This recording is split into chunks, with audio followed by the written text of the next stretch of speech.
klasē jau aizbrauc 11. piebrauciens.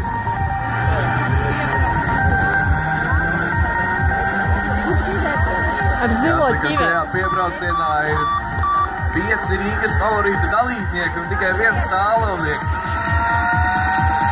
Kas savā starpā visapniekšās pirmais šobrīd ir Ozolnieks Markus, otrais aiz viņa brauc Kulners Edvards, trešais brauc Alavietis Kalvāns Niks. Tātad pirmie 2 Rīgas favorītu braucēji, un trešais aiz viņiem Kalvāns Niks no Tālavas.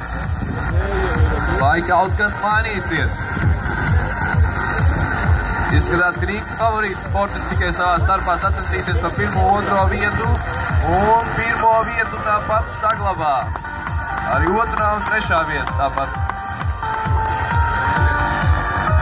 Okay, riders, random start.